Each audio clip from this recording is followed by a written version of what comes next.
All right, what is going on, everybody? Welcome back to another day of SaberSim's DFS office hours. Today is Saturday, May 3rd of 2025. Looking ahead here, we have a single NBA showdown, single NHL showdown.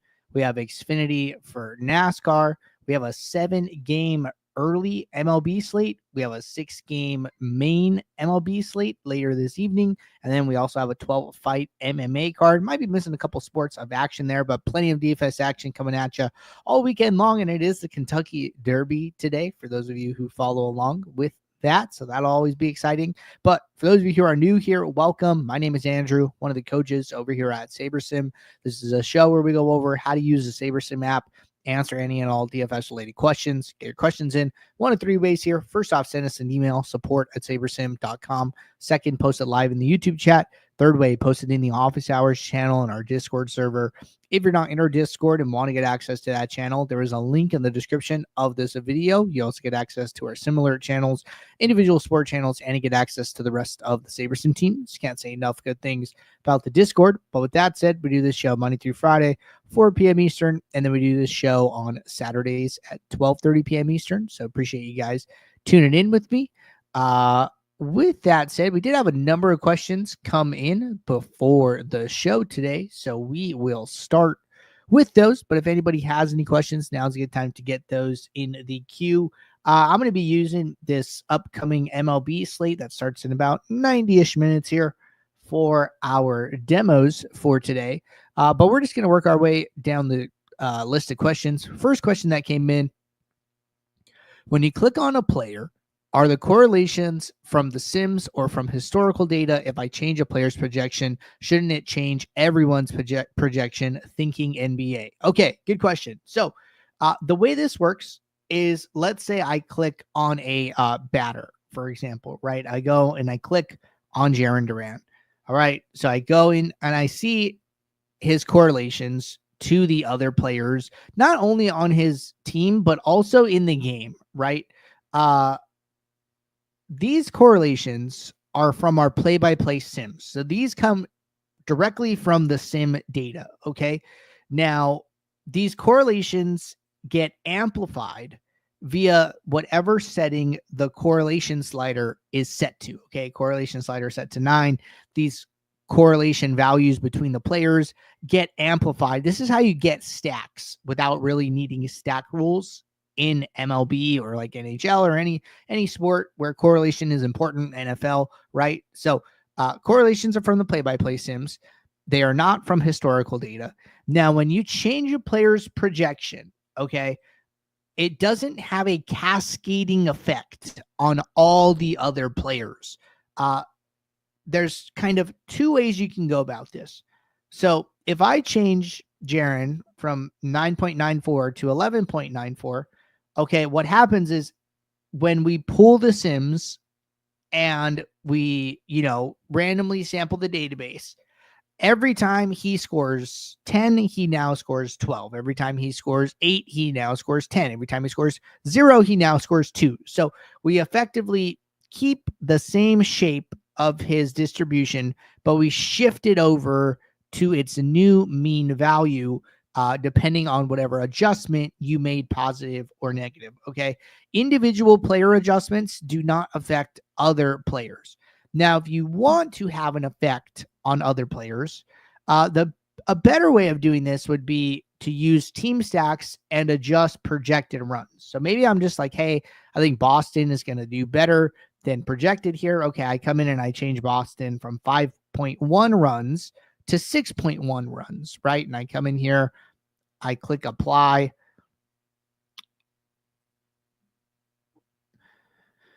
Team total is going to update. We can see it up in the game panel. It says 6.1. We can see it here in the list. It says 6.1. We go to players. We got to switch.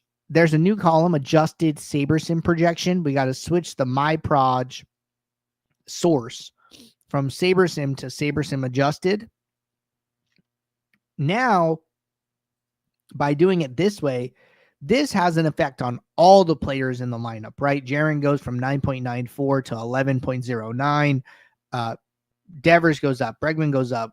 Abreu goes up, right?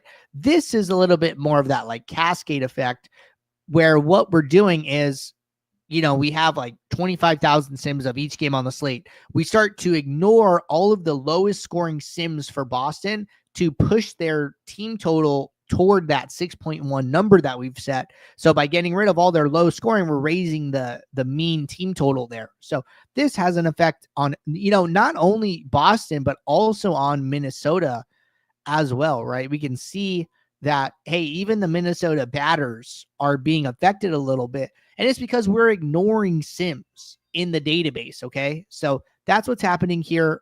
Team total adjustments will have an effect on the entire game. All right. Next question. Shoot, I hate to double up. No worries. More questions are better. But it's important. We never talk about when you win. It's so critical to ROI. What do you do post win? I'm gonna take this from like the perspective, like, hey, I won, great. What do I do? I honestly wouldn't do anything different than what you do when you lose, right? Like, hey, when I play every day, part of my process is the next day I go and I look at contest flashback and I try and see if I can make any adjustments to my process before the next slate, right? Oh, well, I won, should I not do flashback? Like, no, that's the wrong answer, right? Keep doing what you're doing, right? Keep doing what's working. I think I was watching, I think it was game 4 of the Lakers Minnesota, and like post game, Anthony Edwards had like 43 points, right? And they interviewed him and they're like, oh, what are you going to do? He's like, honestly, I've been in the gym, every day and it's been working. Like, I'm going to get right back to the gym tomorrow. Right. So like, he's not only in the gym when he's losing, like, hey, dude wins, scores 40 points. Like, guess what? He's still doing the same exact thing that led to that outcome, right? Getting right back in the gym. So if you're studying flashback every day and you win, like, that is not a sign to take a day off of studying flashback, right? Keep doing what you're doing. All right. Hope that analogy made sense in my head. All right, it's an interesting conversation I was having in the Discord with Junk Dog. So kind of wanted to mention it here. Question was, hey, Andrew, thanks for the review yesterday. Kind of a follow-up. I'm reviewing my play a couple of times recently. I've had some slates where my ROI fluctuates quite a bit depending on the contest.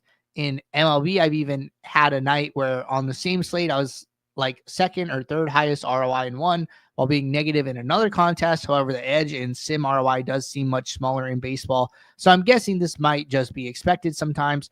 Even yesterday when you did my NBA review, I think I had some contests that were much lower in sim ROI, but you just happened to pick the one that looked a bit better since it was the 20 max that was maxed.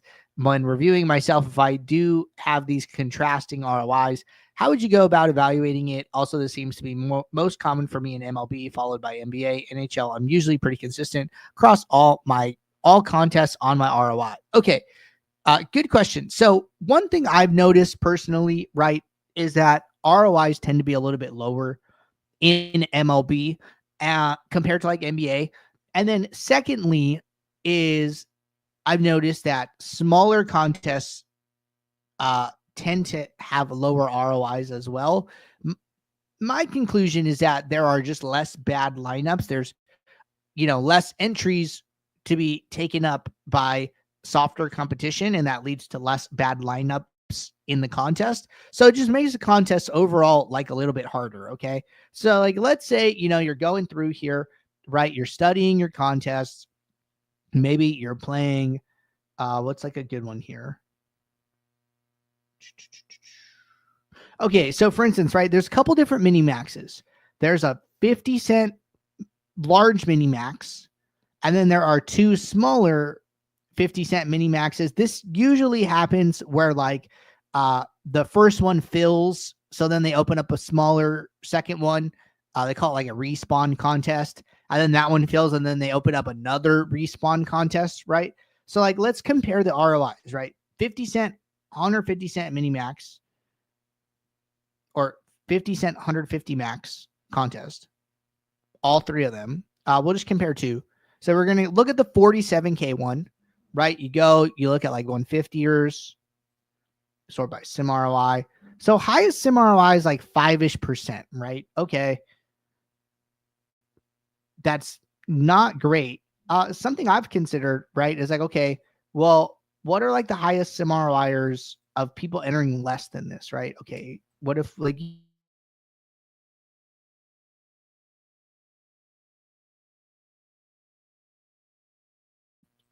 what if we just ignore entries? So like some single digits. I mean, there's some double digit ROIs, but from people playing, less than 5 lineups. Highest is like 20. We see like 80 has like 6%. So, what you could like consider, right, is like entering less lineups in the contest. I don't know what like the payout structure is of these, but something I've considered in the past is like, hey, I'm not going to enter whatever like 10th place pays, I'm going to enter that amount of like entries. So like say 10th place pays, $30. Like, okay, I'm going to enter 60 entries in this contest max, right? That's something I've like messed around with in the past, just like an idea, kind of like food for thought. But let's say that, you look at this, you say you want to max it, right? You have the bankroll to max it, but you see that the ROIs are like really, really low. You could just say like, hey, I'm not going to play this contest and I'm going to go and take that bankroll and I'm going to play it somewhere else, right? And even if that leads you to playing contests over, the $3 limit, like that's okay, right? We want to get the best return on our investment. And, maybe you're like, okay, should I play the 50 cent 150 or how does the $4.20 max look, right? And here, at least there's like double digit maxers. There's, 16%, 13, 12. So if I had to pick between 50 cent, 150 max, $4.20 max, I would pick the $4. And even if you're not maxing it, right? Let's say you're entering, what would that be? Like say you're doing 40 entries, right? That's like $20. Okay, well, you're going to get less entries, but we've kind of determined like we're willing to do that here. So then I would just go and put 5 lineups in the $4 and be okay with that, right? So you can definitely like kind of use Flashback to pick and choose which contests you feel are going to be best for you to enter. And it's okay to sacrifice some entries to get into some higher ROI scenarios and contests to play. So I think that's like the big thing there. Another thing you could consider, right? You could consider changing sites. Maybe you're playing DK MLB, but FanDuel has good low stakes contests as well. Like go check out FanDuel. You can check out alternate slates, right? Okay, maybe I'm only playing the main. Maybe I should consider the night slate, right? Night slate is usually like pretty healthy lobbies. So like we go over to the night slate.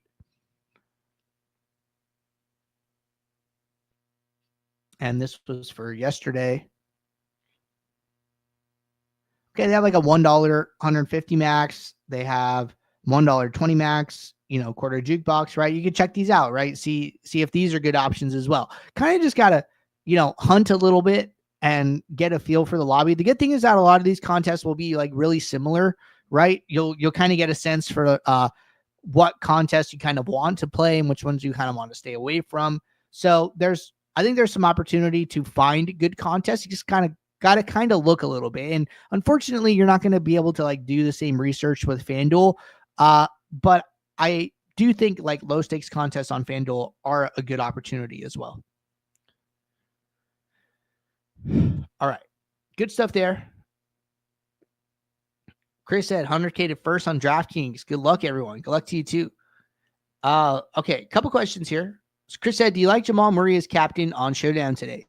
So good question. Kind of the way I always like recommend people answer this is kind of run a build and like see what SaberSim is saying and compare ownership to exposure and compare leverages, right? So what that would look like is we come in here, we go to NBA, we go to Clippers, Denver.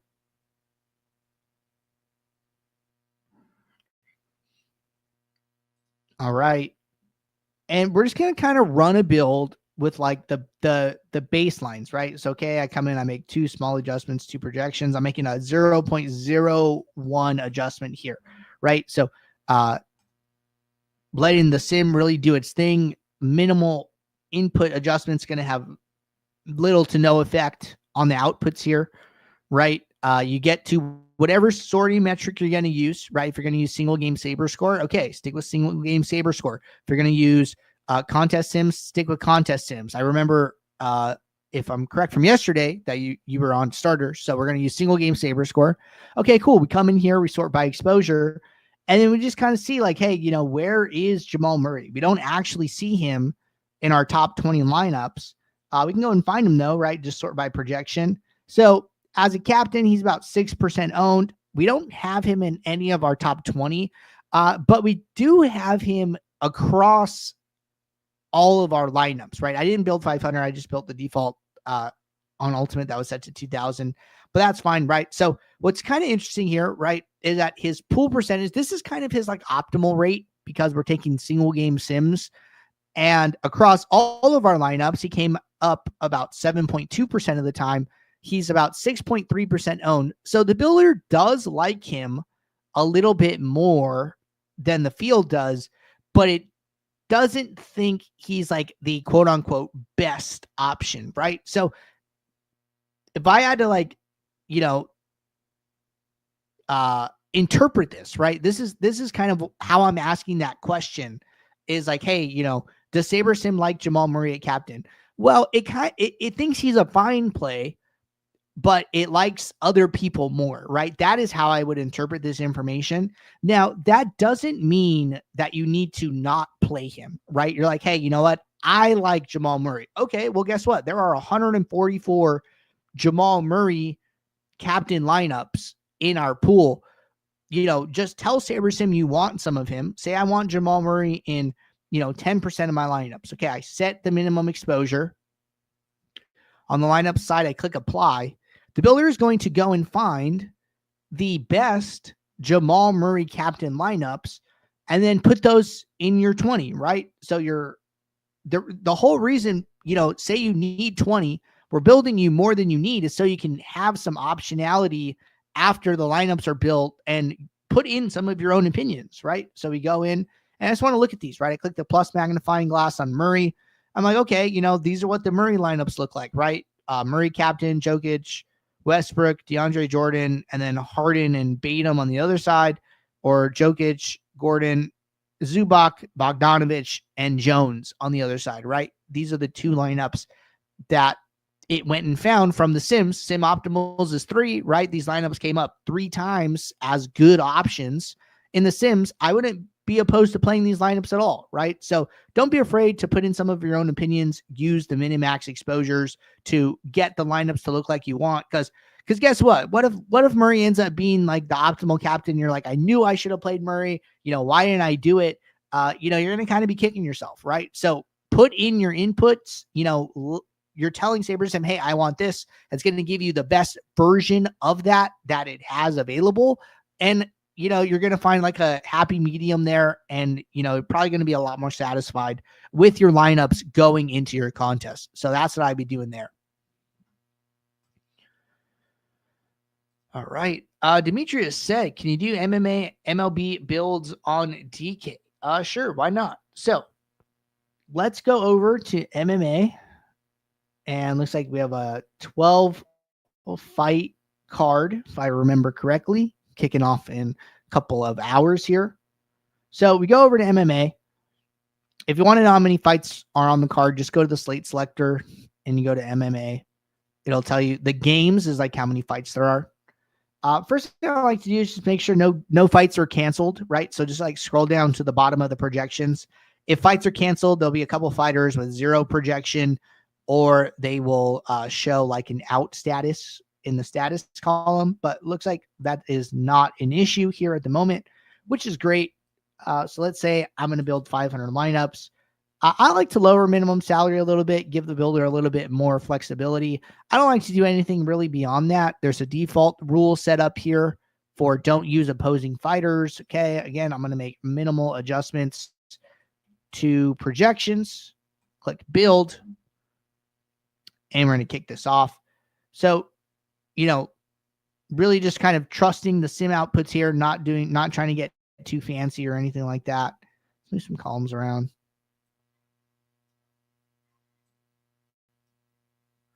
Bring in leverage, bring in pool.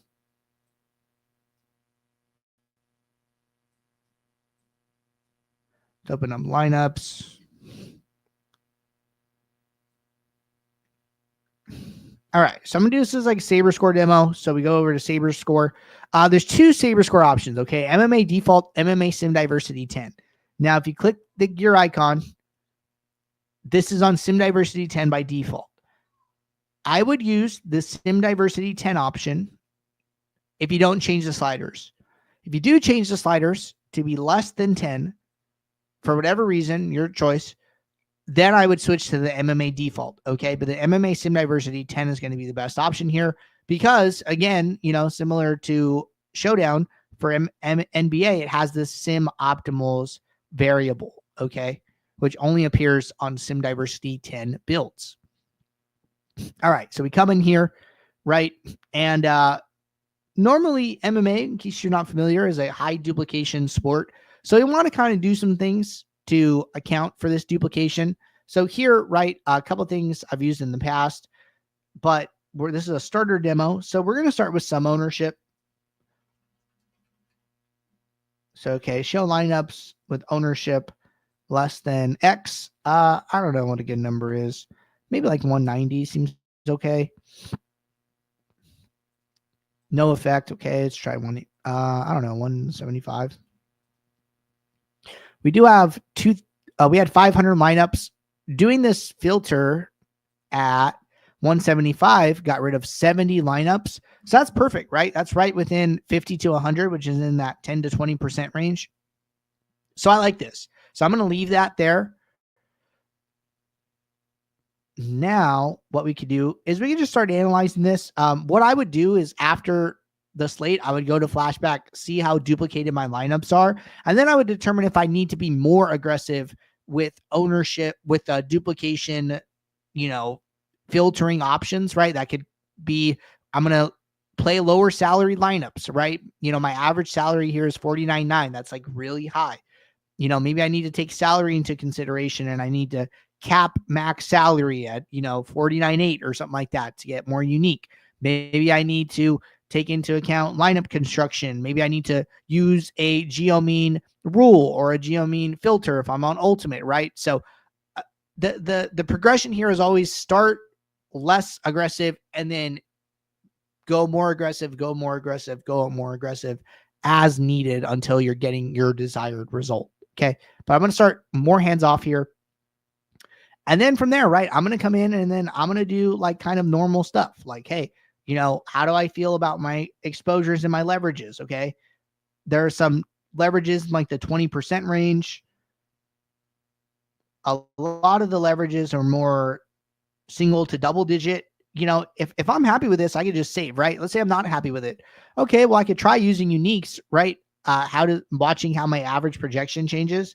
Notice going from simply one unique to two, projection went down about a point, which is not very bad, but our top leverages went down significantly. And now our highest leverage is 17%, 14, 14, 13, right? So we went from 27 down to 17 is now our highest. And we still have some high negative, but it's kind of up to you, whether or not you want to. You can manage negative leverage as well, right? This is a big stand kind of against Gillian Robertson. You're like, hey, maybe I don't want to be so under the field on him.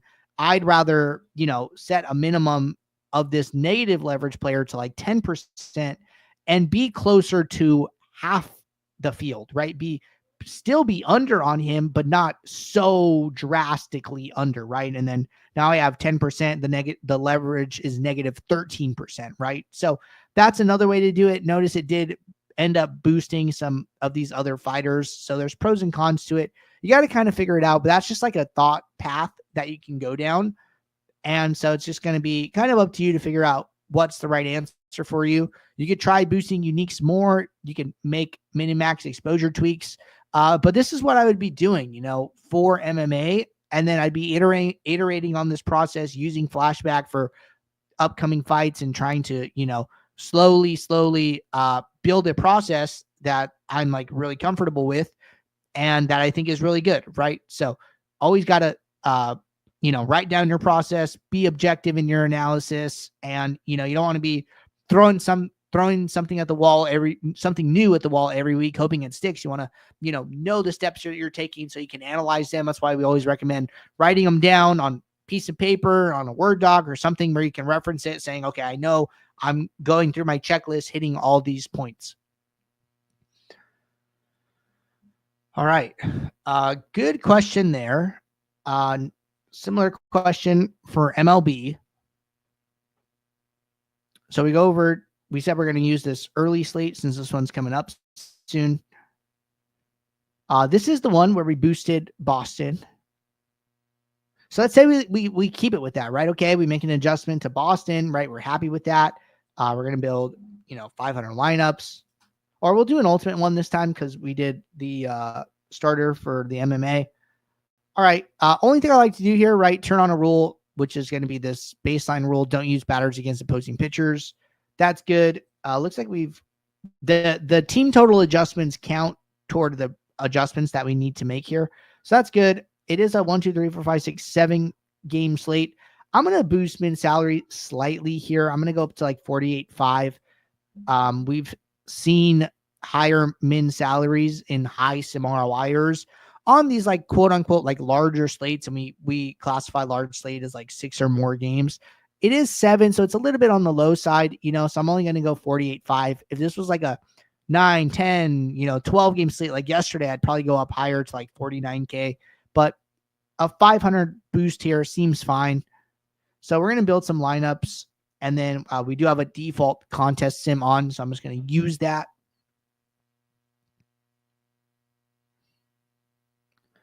And lineups are finishing up now.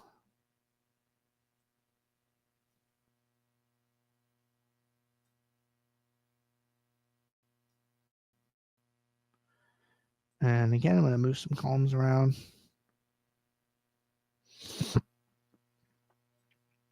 Okay. Let's see. Bring these in. Bring leverage over. Let's move ownership that way. It's all customization, really. Just got to figure out what you like. It's good enough. Cool. So, come in here. Got my exposure, leverage pool. I like to have value around for pitchers. I've noticed that tends to be important. And, again, our contest sim ran, so we're sorting by ROI. I don't need this average salary aggregate metric this time, but I do want to get an average ROI one. Save that. So projected score, ROI, sorting by ROI.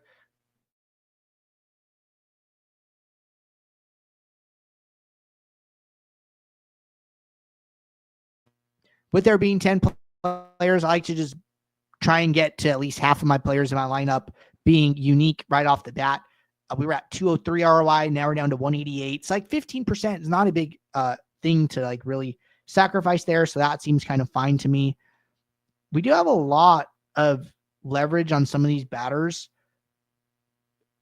Feels like almost a little too much for me. So I'd probably try to go a little bit higher, right? I'm going to try and go to 7. At 7, ROI goes down kind of a lot.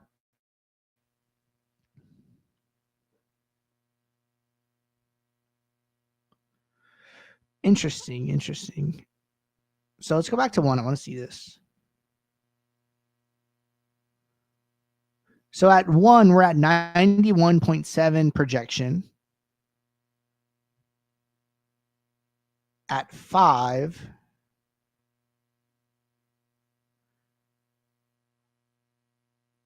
we're at 91.2. So we barely sacrificed projection.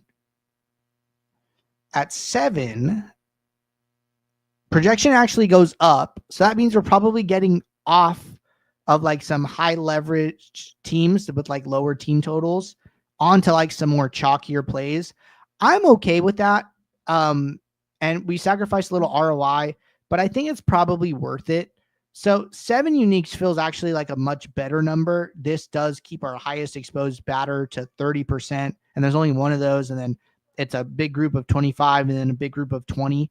I like this a lot more, even though I've sacrificed like 50% ROI for this. It seems okay. I go over to pitchers. Pitchers are like pretty flat here. Negative leverage on Gosman.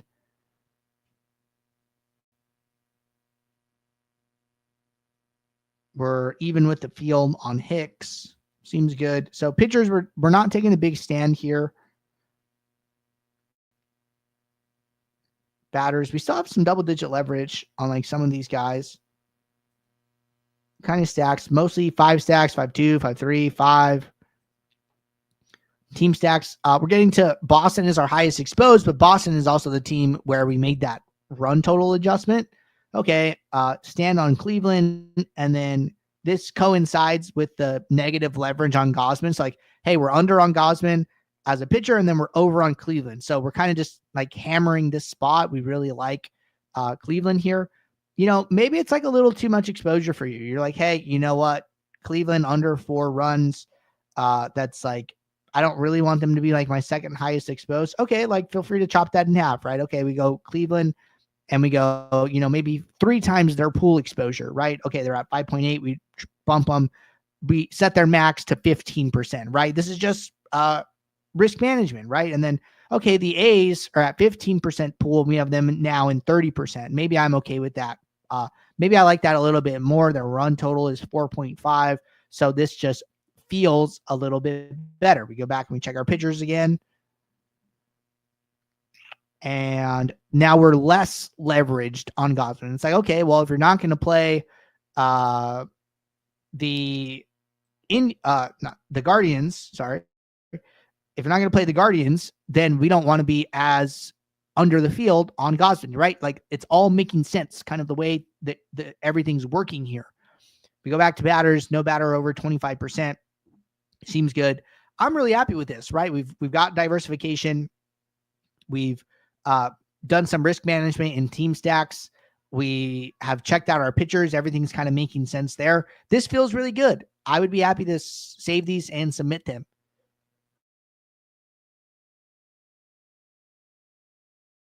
Sorry, had to sneeze there. But that's what I'll be doing for MLB for this upcoming slate here in about an hour.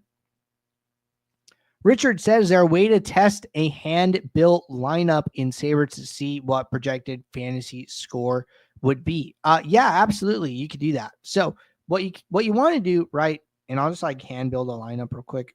I'll just kind of walk through the steps of this. So let's say, you know, I go to this early slate. Let's see, coming up. And I'm going to go hand build a lineup for this time. Okay. We are going to go fade Gosman for sure. Maybe I go with like a Cleveland stack. Hedges. Manzardo.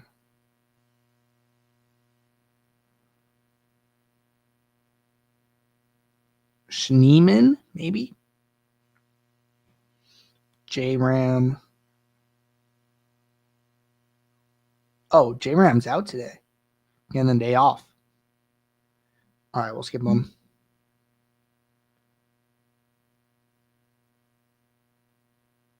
Let's see. I need an outfielder. Steven Kwan, perfect. All right, so I'm gonna do like some 5-3 stack. Okay, so 5-3. I'm gonna go Cleveland, and then I'm gonna go Boston because we were talking about Boston. All right, Boston. Who can I get here for cheap? Minnesota, Rafaela, and Durant. All right, so I've hand built a lineup here. It's a 5-3 stack. Cleveland and Boston. Now, maybe I want to see what the sim says about this, right? Okay, so what I need to do, go to the contest tab.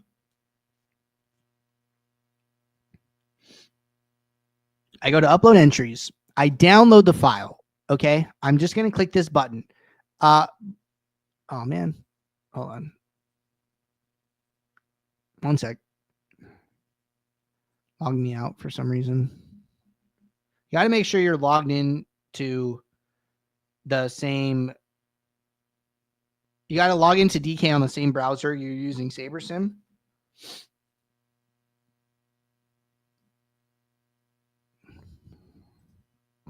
Okay, cool. So I logged back in, file downloaded, right? You need to open this file, okay? So you open the file.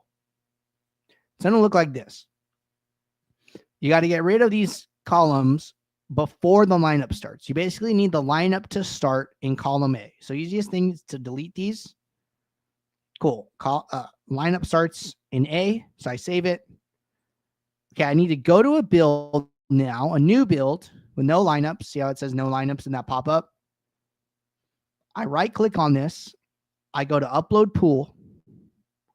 And then I go and I grab that file that I just downloaded. That is going to bring the lineups into a build.